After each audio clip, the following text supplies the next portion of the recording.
Bapak Harto memposisikan sebagai mandataris MPR meminta saya untuk membantu tugas presiden. Bukan rahasia umum lagi jika orang-orang yang pernah berada di sisi Soeharto saat menjabat selama 32 tahun lamanya akan mendapat tempat di kancah politik negeri ini, mulai dari keluarga, sahabat, hingga ajudan pribadinya.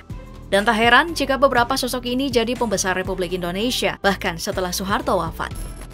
Siapa saja mereka dan bagaimana kisahnya? Yuk, mari kita simak satu persatu ulasannya dalam video polemik kali ini.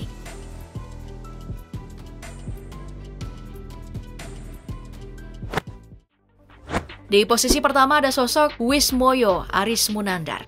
Tentu ia tidak asing lagi di kancah politik maupun militer tanah air. Bukan hanya karena pernah menjadi ajudan pribadi Presiden Soeharto, namun juga menjadi ipar beliau. Kisah cinta mereka berawal saat Wismoyo menjadi ajudan. Dari pertemuan yang intens itu, Wismoyo menaruh hati pada adik dari ibu negara, Ibu Siti Hartina atau Ibu Tin yang bernama Datit Siti Harjanti. Lalu mereka pun menikah dan Wismoyo resmi menjadi ipar Presiden Soeharto. Tapi tak hanya sukses meraih cinta adik ibu negara, Wismoyo juga sukses dalam karirnya karena kedekatan yang terjalin di antara dirinya dan keluarga cendana. Selepas 3 tahun menjadi ajudan Presiden Soeharto, karir Wismoyo terus melesat hingga di tahun 1978 ia berhasil meraih pangkat bintang 4-nya dan menjabat sebagai Komandan Pasukan Khusus atau Kopassus dan menjabat hingga tahun 1983. Namun rupanya butuh waktu 10 tahun kemudian barulah Wismoyo berhasil meraih jabatan tertingginya sebagai Kepala Staf Angkatan Darat atau Kasat.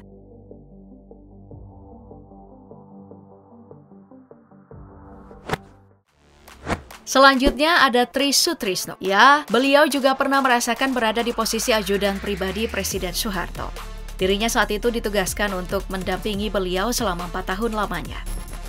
Berbeda nasib dengan Wismoyo Arismunandar yang tampak mulus-mulus saja. Tri Sutrisno malah harus siap dibawa jika belusukan ke berbagai daerah. Meski kepala daerahnya tidak tahu menahu soal kedatangan mereka. Namun, hal itu tentu sepadan dengan hasil yang didapat beliau. Setelah selesai tugas sebagai seorang ajudan, Tri melanjutkan karir TNI-nya. Dirinya berhasil naik jabatan sebagai Kepala Staf Kodam Udayana untuk wilayah Bali dan Nusa Tenggara. Tak berhenti sampai di situ saja, Tri Sutrisno terus mengecap buah manis kenaikan pangkat dan jabatannya. Ia lalu ditunjuk sebagai Panglima Kodam Sriwijaya hingga menjadi Panglima Kodam Jaya. Lalu di tahun 1986, dirinya berhasil meraih jabatan sebagai Kasat. Lalu hanya butuh waktu 2 tahun untuk dirinya bisa merasakan kursi Panglima TNI. Tapi tak hanya di TNI, Tri juga berhasil melenggang ke dunia politik, ia bahkan ikut kontestasi pemilu presiden. Saat itu ia berhasil menduduki posisi wakil presiden ke-6 dan tentu saja mendampingi Presiden Soeharto.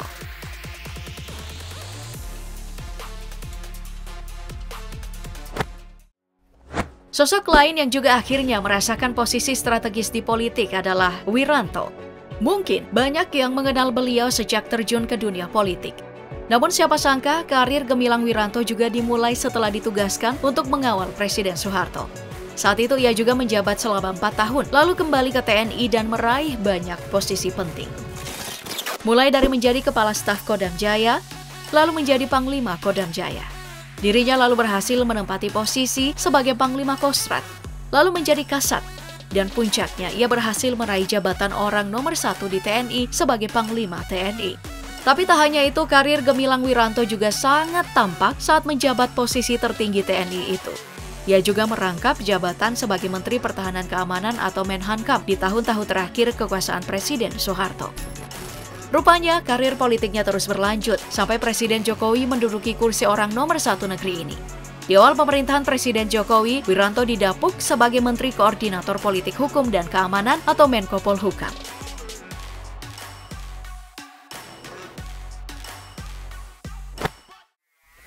Tak hanya dari kalangan TNI saja, Presiden Soeharto juga memiliki ajudan dari institusi kepolisian. Salah satunya adalah Jenderal Sutanto. Pria yang kini sudah pensiun dari kepolisian ini menjadi ajudan Presiden Soeharto di tahun 1995 hingga tahun 1998. Saat Presiden Soeharto lengser, mau tidak mau, ia juga harus kembali ke kepolisian dan mengabdikan dirinya kembali. Namun siapa sangka, memulai karir dari bawah membuahkan hasil manis untuk Sutanto. Lepas dari keluarga cendana, dirinya berhasil menduduki berbagai jenis jabatan penting, mulai dari Kapolda Sumatera Utara, Kapolda Jawa Timur, hingga menjadi Kepala Badan Narkotika Nasional atau BNN di tahun 2005. Dan hanya butuh waktu beberapa bulan saja, Jenderal Sutanto berhasil naik jabatan sebagai Kapolri. Di luar karir kepolisiannya, pria yang pernah meraih penghargaan dari dalam dan luar negeri ini, ia juga sempat menjabat sebagai Kepala PT Pertamina, hingga akhirnya didapuk sebagai Kepala Badan Intelijen Negara atau BIN selama 2 tahun. Hingga tahun 2019, dirinya juga menjabat sebagai Komisaris Independen MNC Group.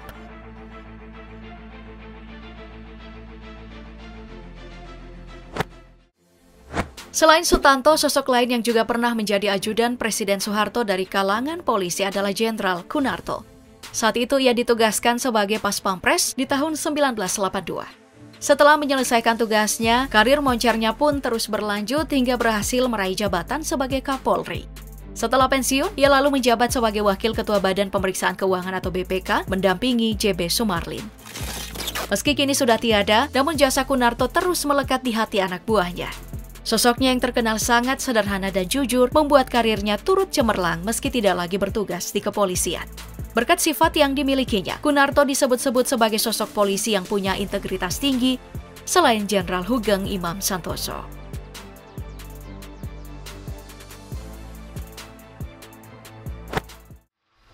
Selanjutnya ada Subagio Hadi Siswoyo. Beliau juga berhasil mendulang emas pangkat dan jabatan selama karirnya di TNI setelah menjadi ajudan Presiden Soeharto. Sosok yang bahkan pernah menjabat kasat di 3 kepemimpinan presiden yang berbeda ini, juga pernah menjabat berbagai jabatan strategis lainnya.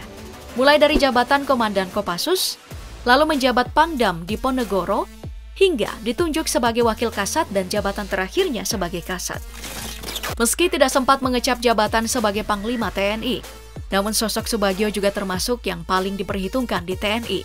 Pasalnya, ia pernah mendapat kenaikan pangkat istimewa 1 tingkat setelah berhasil mengikuti operasi Wolia di Thailand. Tak hanya itu, ia juga sukses berkarir sebagai seorang politikus. Karir politiknya dimulai saat masa awal kepemimpinan Presiden Jokowi di tahun 2015 silam. Saat itu dirinya didapuk sebagai anggota Dewan Pertimbangan Presiden dan menjabat selama 4 tahun.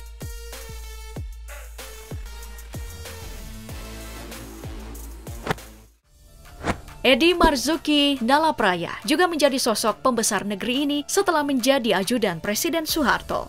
Pria yang dikenal sebagai bapak pencaksilat dunia ini, selain berkarir moncer di TNI, juga sukses mengharumkan nama bangsa lewat kemampuan pencaksilat yang dimilikinya. Di luar TNI, ia juga sukses dengan karir politiknya. Beliau sempat menjadi wakil gubernur DKI Jakarta, mewakili Letjen TNI Raden Suprapto pada periode 1982 hingga 1987. Namun sebelum itu, berbagai jabatan strategis di TNI sudah pernah diembannya. Mulai dari jabatan sebagai asisten Kodam 5 Jaya di tahun 1977, lalu menjabat Kasdam 5 Jaya. Ia juga pernah mengisi jabatan asisten teritorial Hankam di akhir karir militernya. Setelah itu bergabung dengan pasukan Perserikatan Bangsa-Bangsa atau PBB di Kongo. Setelah itu mengisi jabatan sebagai Ketua Umum Pengurus Besar Ikatan Pencaksilat Indonesia atau IPSI. Tak main-main, beliau menjabat selama 21 tahun lamanya sejak 1981 hingga 2003.